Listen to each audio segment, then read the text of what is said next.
All right, so we're continuing on with the Cloud of Unknowing, our treatise. Well, it was a treatise. I think they finished most of the discussion of the actual practice. Now we're going around to some perspective ideals here at the end. We're on chapter 61, perhaps, assuming that that's what that number means, LX1. All bodily things are subject to spiritual things. It is in the order of nature that they follow the rule of the spiritual and not vice versa. Which is a great point. That the body and material things need to be subjugated underneath this into the spiritual laws. We don't put them above us, which is to say we don't obey body mind. We obey the spirit, we obey heart, love and wisdom, all right, in doing things, and that we subjugate the body to our will. We don't subjugate our will to the seeming will of the body. And it's interesting. This is a side note here because in a sense we sometimes treat our body and minds as if they're sentient. They seem to argue with us and whatnot because we identify with them, and they seem to have a certain demand. They demand something of us, but that's only possible through your power that you are attaching to the body. The body is insentient, right? And I got this from that Drishya Viveka uh, book. I was reading it on the plane, and God, I learned a lot just reading that on the plane and thinking about it. But one of the things I really liked in there is it was talking about the seer and the seen, right? And what he was saying is like you've got an object that is the seen, and then the eye is the seer, right? But then the eye can also be in the seen because the mind is a seer. Mind is what looks at the eye. And so if something is seen, it is automatically insentient, which means it has no will or power of its own, right? And so then the mind is also seen because the spirit is behind mind, the soul is behind the mind, the witness. But when you get to the witness is not seen. The witness is the source. And so the witness is where your sentience comes from. And witness is the only sentience, the only thing that is real and inherently existent. Everything else is changing and therefore not real, right? That it will all pass. It's all in a constant state of flux, so it never is what it is in that moment, right? It that moment it gets interpreted this way, but come back in 100 years, it'll have a totally different form, and the form it's in now will be completely different from what it is. And so that is why we say it's unreal. It doesn't present itself according to its nature. It's something that can take any arrangement which is assigned to it by laws of some kind, laws of physics, I guess, or the laws of um, I don't know how God does that or how God determines that. I don't know. I really can't speak to that, and now I'm sorry I brought it up. But I don't know. I guess in a sense we make a tree a chair, right? But what makes dirt a tree? What makes water a tree? Who knows how that's determined and whether there's karma involved in that, or that's an interesting question. Probably one I don't want to know because I already feel my mind rebelling against the idea of dirt having karma, right? But who knows? Some dust became Adam. I guess that was good karma or bad karma. Who knows? Anyway, chapter 61. So just that saying, all bodily things, all material things should be subjugated under spirit. Right? He says, nevertheless, we need to lift up our bodily eyes and hands as to the heavenly bodily heaven above, in which the planets are fixed. You know, he's not saying we need to do this, but it's something that we do, that we the body that we lift up our hands and body to the heavens above, even though they're subjugated by the spiritual law. It's I don't understand why he's making that point, but he is. He says, and I mean, of course, if we are moved by the works of our spirit, right, by the inspiration of Satchit Ananda is what we would say, something inspired by our nature, our divine nature.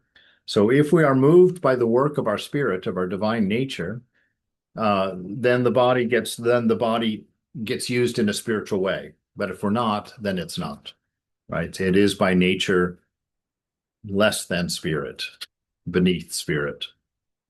For every bodily thing is subject to and ruled by spiritual things and not the contrary. Now that's the ideal, right? That your love moves your body. Your body doesn't move your love, right? That's how it's supposed to be. That if the body comes first, if the body becomes the dominant, that's where we start running into troubles. That's where lust and greed and anger and jealousy and all of those things come from. When the body usurps the spirit, right? Where it's no longer subject. We don't realize we are spirit. We think we're body. So we obey body rather than our nature without knowing, right? Because we just identified with it. It says, for every bodily thing is subject to and ruled by spiritual things and not the contrary. We have an example of this. Now, this is kind of interesting. This is very insightful for how Christian theology works. Here the way they discern it's quite interesting. It's very different from the Vedantist perspective. But he says we have an example of this in the ascension of our Lord. When the appointed time was come in which it pleased him to go to his Father, bodily in his manhood, right? God, Jesus in his body, right? Uh, which was never nor ever can be separated from his Godhead, right? So this is where the Christians make that argument. And the Vedantists, in a way, would agree with this, but not in the way that they're packaging it. Because here they're saying that we will always be united with our body, that spirit and body are not separated, right?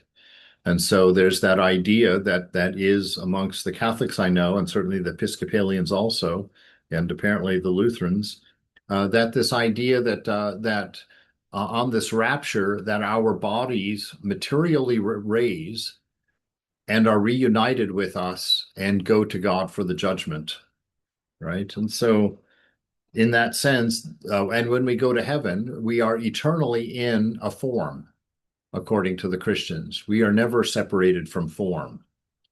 And so there's quite an interesting ideal here. So he's saying that when at the appointed time that Jesus returned home, if you remember, there's the ascension, right? After he's crucified, after he raises from the dead, after he's appeared to many of his disciples, then on Mount,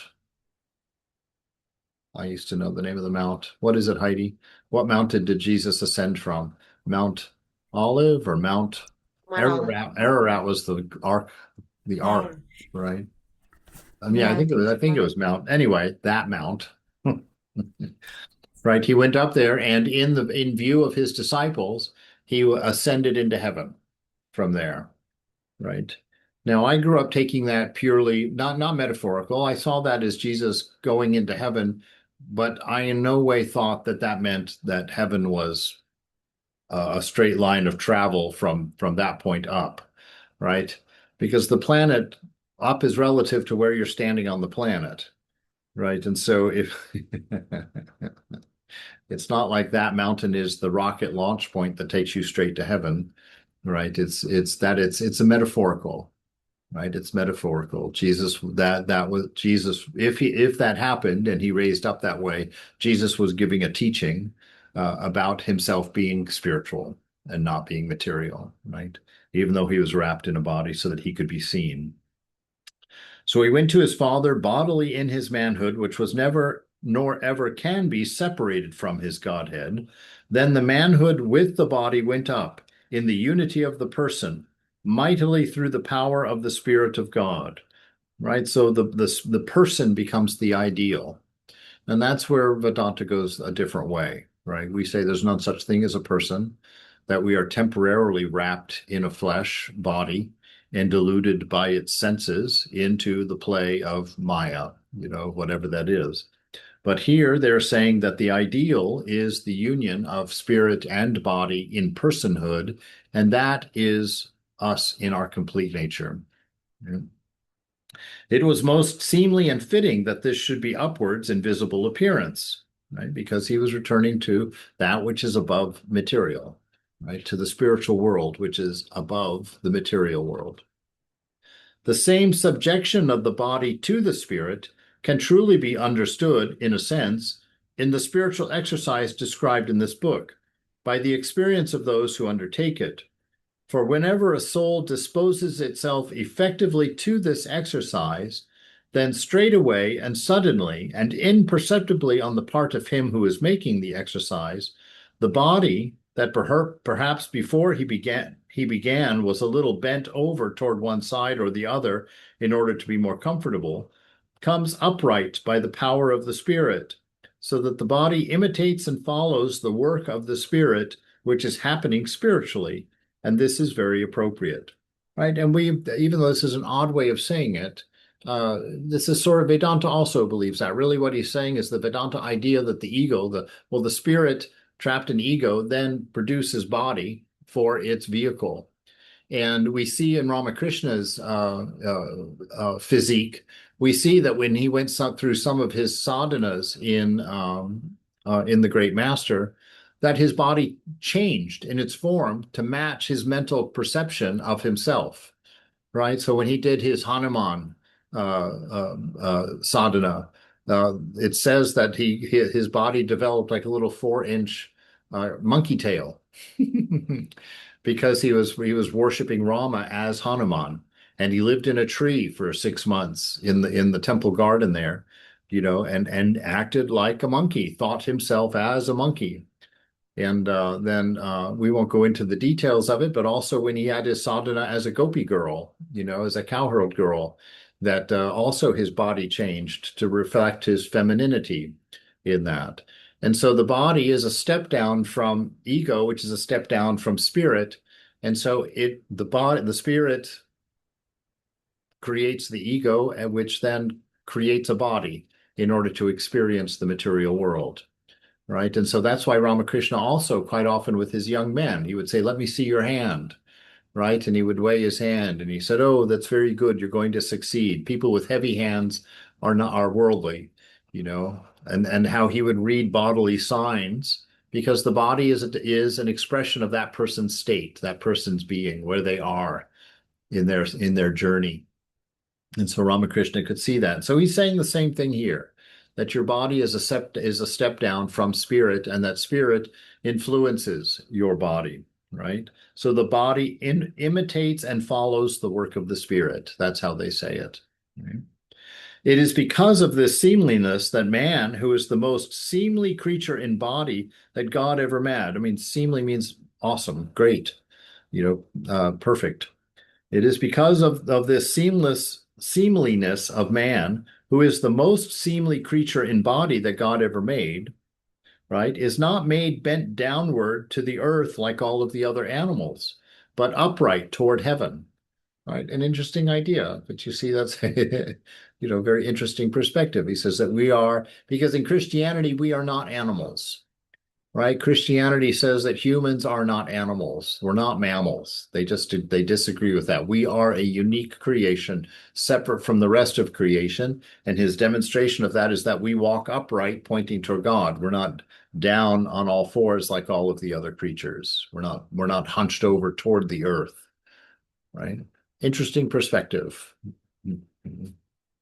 This is because he must represent in bodily likeness the spiritual work of the soul, which must be spiritually upright and not crooked.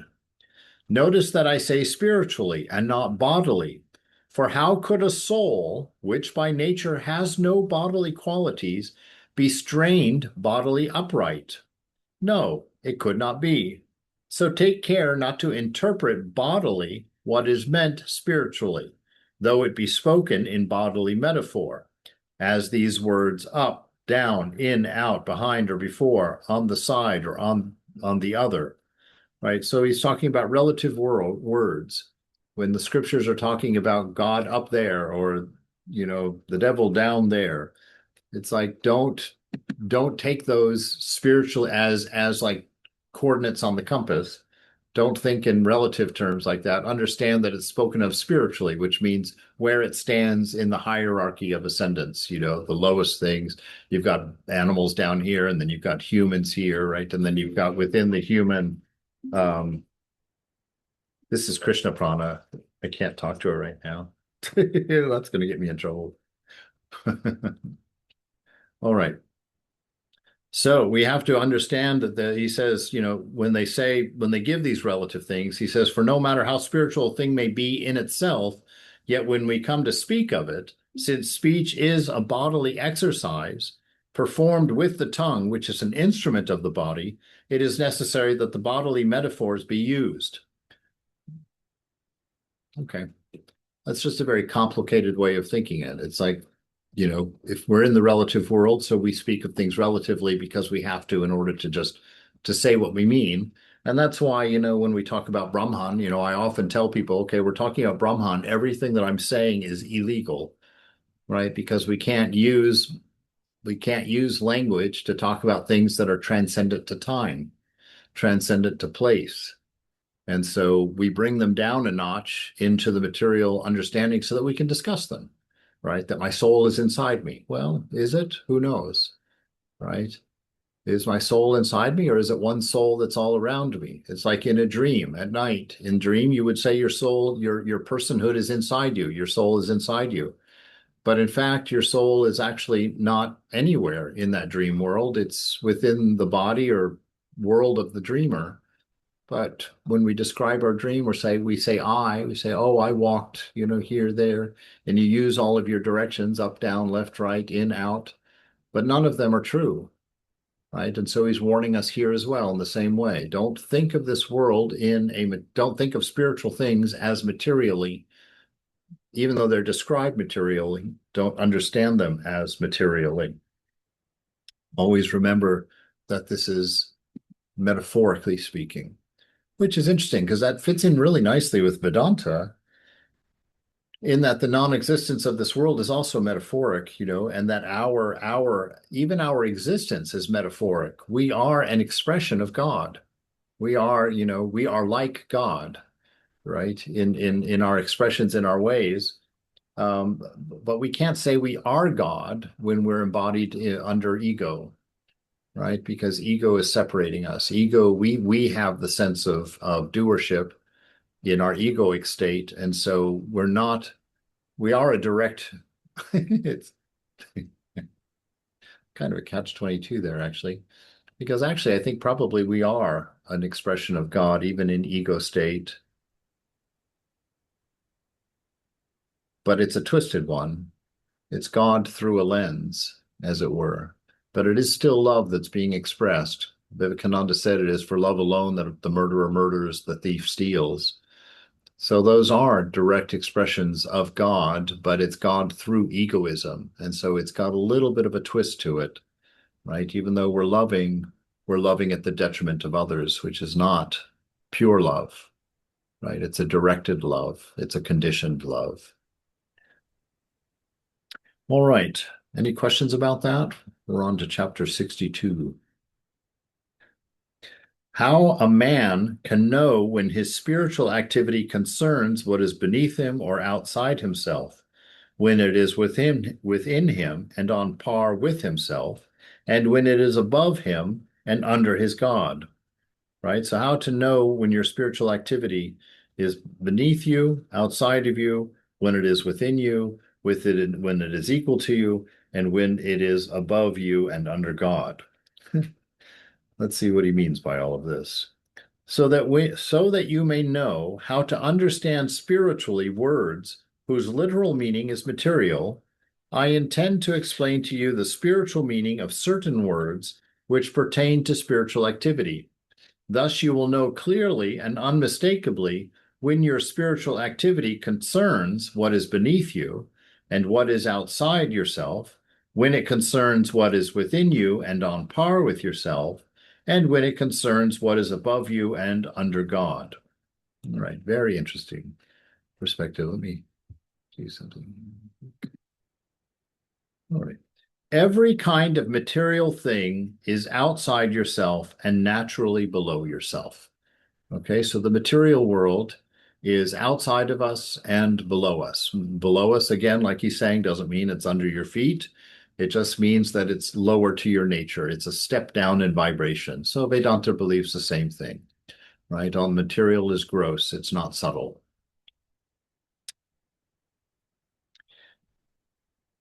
So yes, every kind of material thing is outside yourself and naturally below yourself. Yes, the sun and the moon and all the stars, and even though they are above your body, are nevertheless below your soul in this ranking. All angels and all saints, no matter how they are reformed by grace and adorned with virtues, and therefore above you in purity, are nevertheless no more than equal with you by nature. All right, so they're saying that all of the angels and the demons and the saints, and well, he doesn't put demons in here. Vedanta probably would, but Christianity doesn't. Right, so in this, all angels, all saints, they are equivalent with you in nature, right? Although they are clearly more developed or more refined, from their practice and their insight. Still, by nature, they're in a body as you're in a body, and so we're on the same plane. Within yourself, there are the natural powers of your soul. The three principal powers of your soul are mind, reason, and will, and the secondary, imagination and sensuality, right? So we've got he's putting reason and will as one thing. So you've got oh no, three principles of the soul: mind, reason, and will, and then the secondary principle, imagination and sensuality, right? The senses and imagination. In nature, there is nothing above yourself except God alone, right? So only God is over us. Wherever you read the word yourself in a spiritual context, this means your soul and not your body. Perfect agreement. The nature and worthiness of your work is to be judged according to the nature of the object upon which the powers of your soul are exercised, whether the object is below you, within you, or above you, right? So prayer would be above us because its direction is upward. Service would be in us and of us. It would be of the same level. And then taking out the trash is below us, right? It's so he's breaking things down based on what is being worked on. What is the level of what is of the thing you are working on, and accordingly that places it in the hierarchy.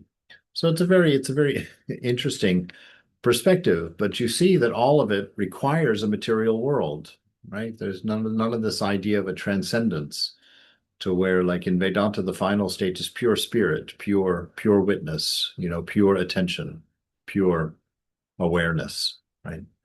Like that, the one without a second, awareness with no objects in it, because everything has been transcended and is back in its potential form, its pure potential. But here, the world always breaks into this triad, apparently, that this is a permanent function.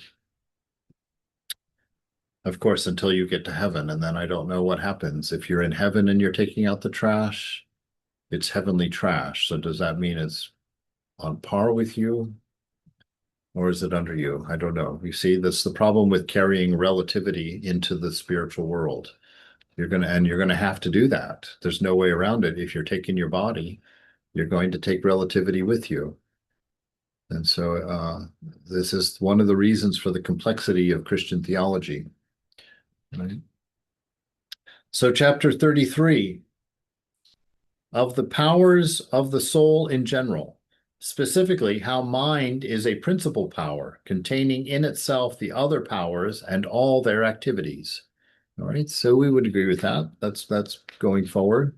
The mind is so great a power in itself that there is a sense in which it is true to say that it is never itself a work.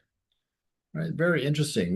That's interesting because we would also sort of say that in a sense, mind can be described in a material way, like in the sense of a brain and thinking and whatnot like that. But it's also transcendent because pure mind and Brahman are the same, Ramakrishna says, right? So pure mind and Brahman, pure mind and God are one. but mind with a sense of me and mine in it has a bit of impurity, and so it becomes that is what forms our individual. We take it and it forms our individual section of the universal mind. It informs our independent or individual piece of Atman, the embodied soul, right? That's sort of trapped in the body with the ego, kind of held in its space, but ultimately will be released back into its oneness when ego is dissolved, right? So the mind is so great a power in itself that there is a sense in which it is true to say that it is never itself a work. It's not a created thing. Not the result of karma, right? Is how we would say that. But reason and will are two working powers, and as are imagination and sensuality, right? So he's placing all four of those things within the mind. You've got two powers. You've got your reason and your will, right? And then you've got two other powers, which are your imagination and your sensuality. The mind contains and comprehends within itself all these four powers and their activities. The mind cannot be said to act in any way unless this comprehension is itself activity. I call some of the powers of the soul principal and some secondary, not because the soul is divisible, for that is impossible, but because all the objects on which they are exercised are separable. And some of these objects are principal, as are all spiritual things, and some are secondary, as are all material things. Right? So he's staying consistent within himself so far from what we've been told. The two principal working powers, reason and will, work entirely by themselves with regard to all spiritual things, and without the help of the two secondary powers, right? So these will and reason are there for discernment and discipline, so they are spiritually natured. They are taking us forward because remember, he's talking about in the ideal state when you know that you are over your body and you are controlling your body and your mind are expressing your spiritual nature. He's talking about that state of being, right? So the two principal working powers, reason and will, work entirely by themselves with regard to all spiritual things, right? And without the help of the two secondary powers, our imagination and um, uh, our senses, right? Those are the two that get us in trouble.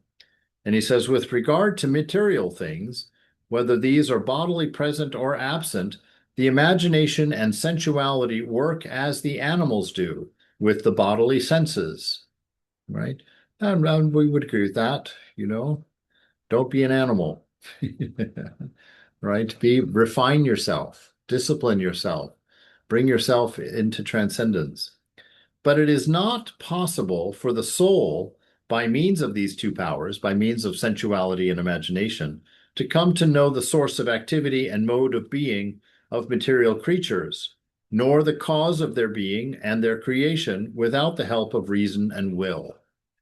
Right? So reason and will have to dominate, have to rule over imagination and sensuality. So your spiritual nature has to drive the chariot. You can't let the body and the mind drive the chariot. You'll be in trouble. Right? So that's what we said. It is because of this that reason and will are called principal powers. The field of their activity is purely spiritual and never material, unless the person is out of balance, unless the person believes himself to be body and has forgotten their spiritual nature, is not aware of their spiritual nature.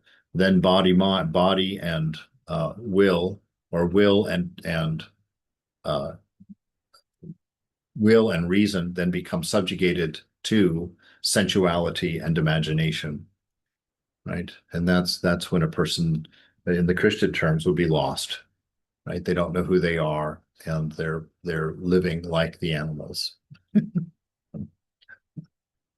Imagination and sensuality are called secondary, for they work in the body with bodily instruments, which are our five senses.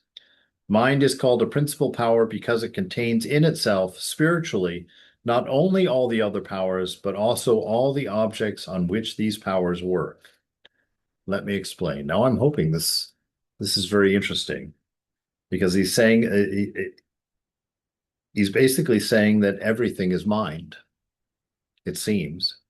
And that's a very big material. That's a very big point in the Vedanta. Ramakrishna constantly saying everything is mind.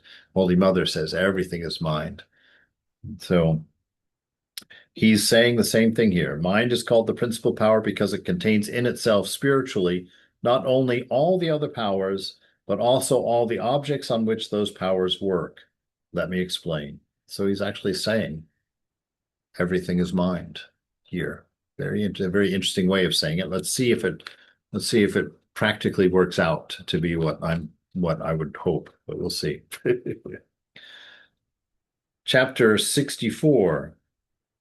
Of the other two principal powers, reason and will, and their activity before and after original sin. Oh, okay. So this will be interesting.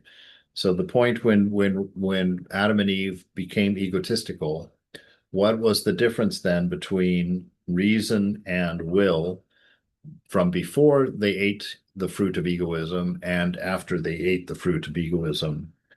He said, reason is a power by means of which we can distinguish the evil from the good and the bad from the worse, the good from the better, the worse from the worst, the better from the best. Okay, we got it.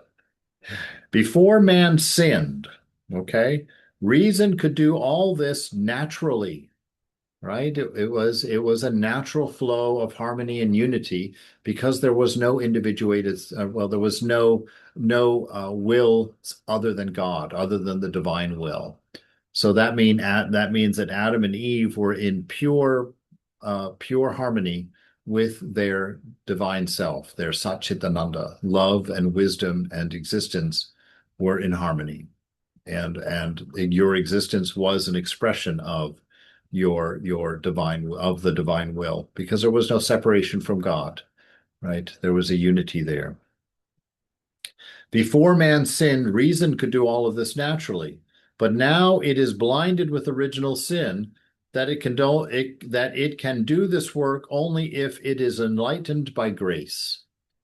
Okay, so he says after we became ego driven, after we ate the fruit of the knowledge of good and evil, the only way that our divine nature, or that the only way that will and reason come back into harmony is through grace, right? That God releases it from the bondage of egoism, or takes the lens of egoism out of the light of your reason and will.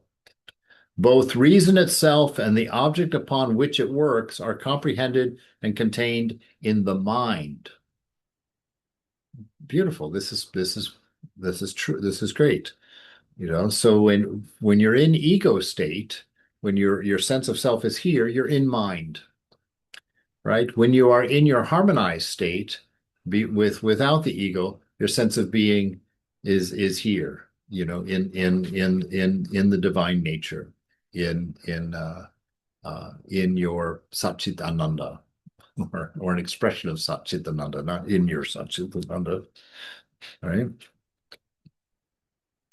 Will is a power by means of which we choose the good when this has been ascertained by reason, right? When we choose, yes, we choose the good over the pleasant when it has been ascertained through your discernment, through your buddhi, which would be probably what he's talking about. I'm not, if all the definition is there, I'm not sure. We'll see. Through the will, we love God. We desire God, and finally come to rest in God with full liking and full consent, right? That means we become that, we become ourselves become that, right? Because of full liking, which means that you have a fond regard for the whole thing. There's no trepidation on your part to this being in the flow or being in harmony with God. You're not pushing against it. You don't have a separate perspective you're trying to experience or say, and with full consent, which means you are surrendered. And it's a full consent, so it's absolute surrender. right? This is why Paul would make that statement. No longer I who live, but the Christ who lives in me, right? So I am no longer an expression of my ego self. I'm now an expression of my divine self. Satchitananda is now the inspiring source of all my movement, all my action, all my thought. It says, before man sinned, will could never be deceived in its choice, right? You never took a wrong step because you had no egoism. You had no, there was nothing, you had not identified with anything inside yourself that was separate from the will of God, right? That could be viewed as being separate from the will of God. Before man sinned, will could never be deceived in its choice, in its loving, or in any other works. For then it had the natural power of appreciating everything that appreciating everything at its true worth, which is meaning to see, saying that we see everything as it is, not as our mind is defining it according to body mind, right? We're seeing God in everything. We're seeing the divine nature of everything. But now it can do this only if it is strengthened by grace. Absolutely true. Absolutely. Right? It's only through grace that we can then reunite with our divine nature. Why? Because our mind will not let go without that which is above it, giving it permission, giving it grace, allowing it to be free, to take the shackles off. And why is that? Well, as my church described it to me, we can never account for or atone for our own sin because our natural self was supposed to be sinless. You know, we were never supposed to eat the fruit of egoism. So we were supposed to be perfect, always. That was the 0 point. Perfection was the 0 point. Once we fell below that, there was no way for us to pay for that that discrepancy there, right? Because we have nothing to pay with. We were perfect, and that was 0. When we got below 0, we have nothing to bring it back up to 0, right? Except for the grace of the beloved, the grace of the divine. And so that is why grace is a part of every tradition. Every tradition teaches that final step, transcending from self to universal self, is an act of grace alone. No works are involved in it. We can get, according to St. John of the Cross, we can get to the precipice, right? We can get ourselves disciplined. We can get ourselves united in our will. We can love God. We can act behaviorally. We can mostly stop sinning, but we can't transcend that final little bit and become our divine self purely again without God coming and taking us across the chasm. And that was in the world of Christianity, it is Jesus that will come and as the bridegroom take you across the chasm into that divine realm fully.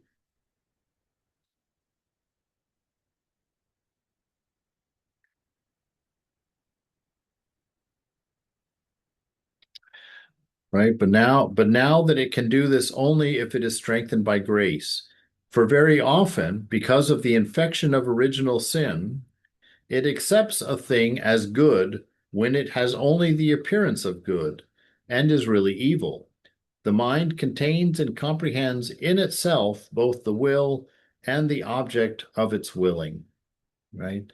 So once we had an ego state, we moved into living in the mind, in the active mind, the impure mind, a mind with me and mine in it, right? And so it contains and comprehends in itself both the will and the object of its willing. And so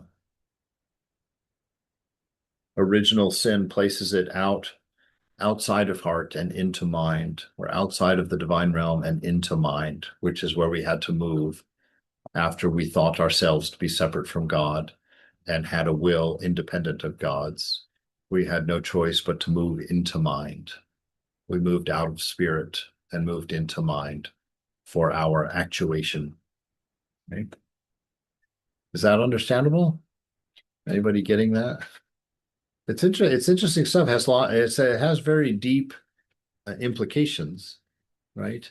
And I like it because it's saying the same thing as the Vedanta, but in quite a unique way, right? Quite a different way. But the elements are all there, which I find which builds my faith. That's the kind of thing that I enjoy when I see the elements are all there, even though they're being used in slightly different ways, you can still see it. And you can still see why Ramakrishna would endorse Christianity as a way to God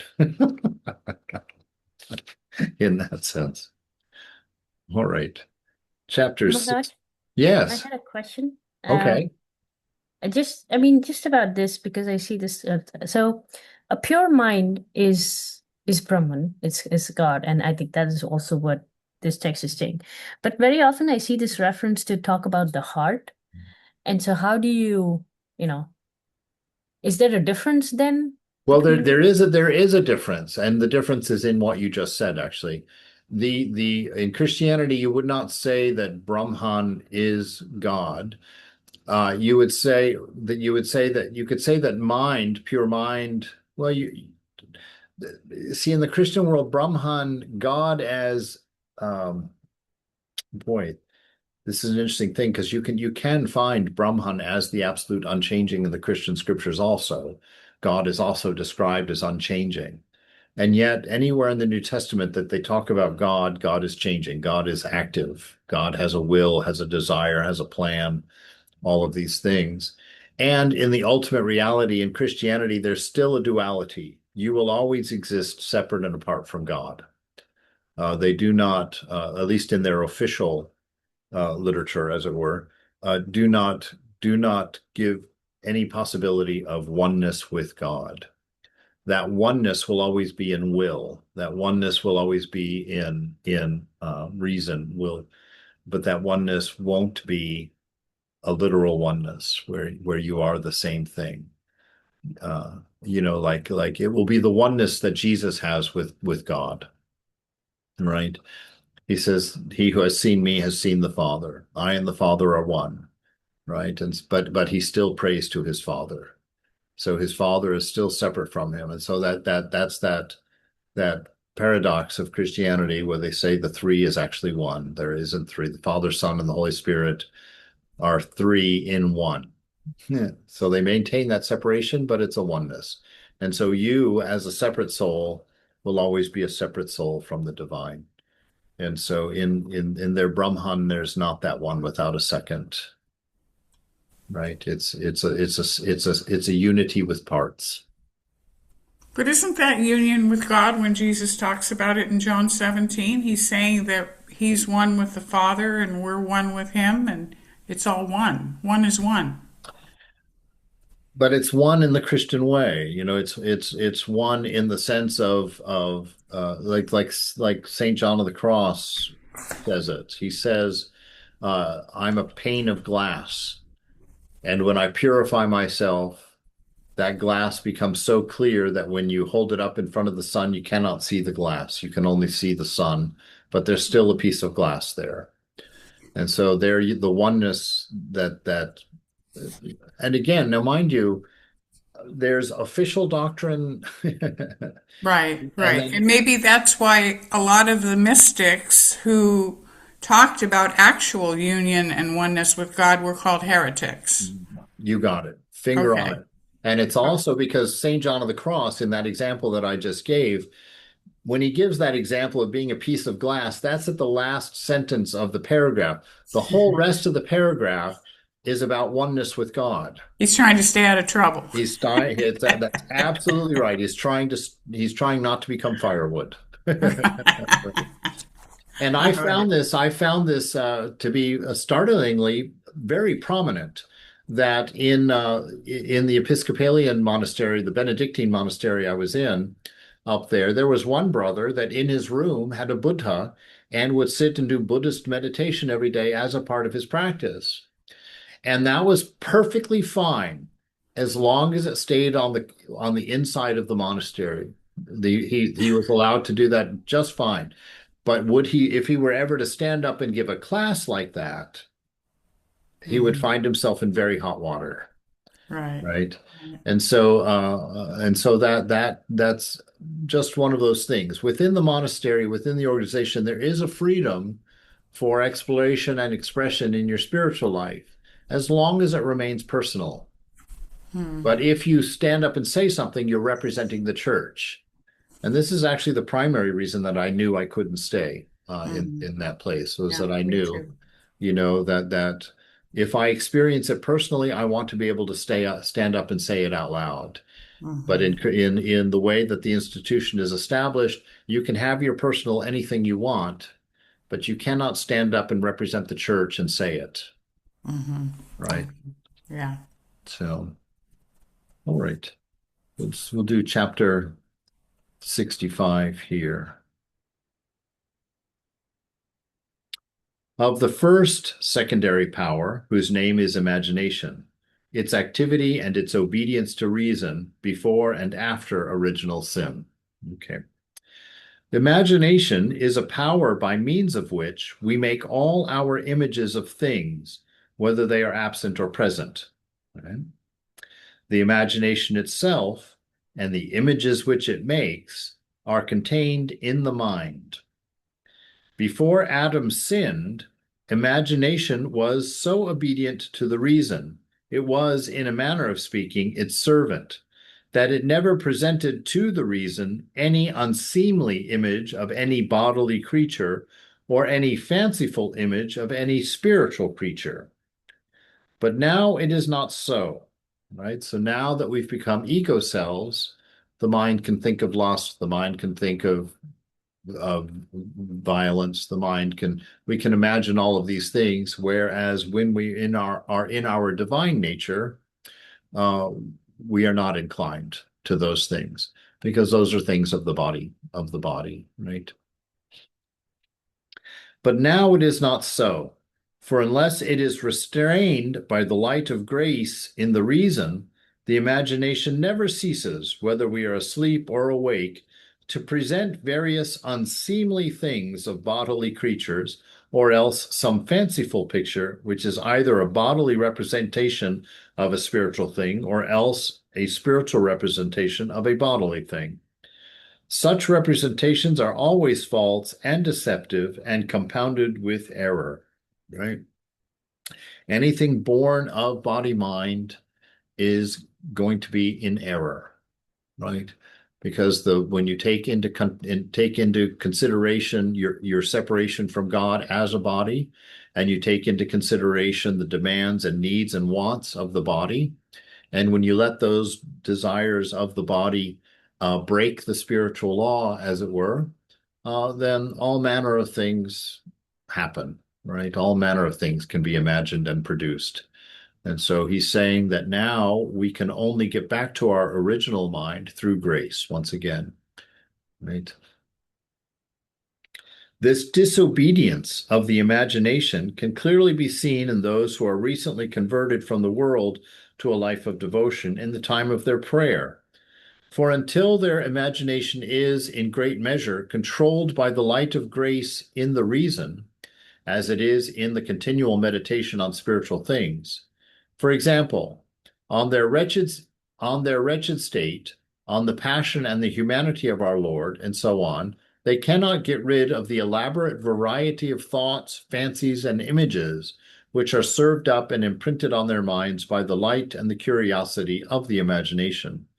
All this disobedience is the painful result of original sin.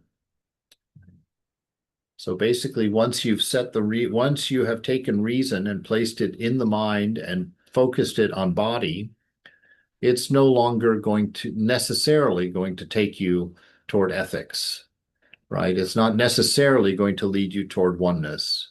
It's more often going to be interested in the diversity, in the multiplicity, and will take you into imaginings involving multiplicity, whether it's lust, greed, anger, jealousy, all of which require a multiplicity to exist, right? And that's why Vivekananda says anything that tends toward multiplicity is vice. Anything that tends toward unity is virtue. So it's one way that you can capture all of ethics. That which needs multiplicity to exist right, is going to be wicked. All that which points at a unity is going to be of love, because ultimate love is one, right? A oneness, whether it's real or sort of mimicked through unity, through sameness, as it were.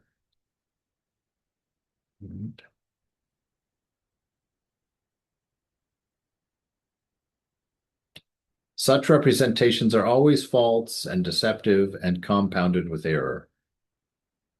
Okay. All right. Well, why don't we stop there since we're at a chapter break. So let's stop there for the day.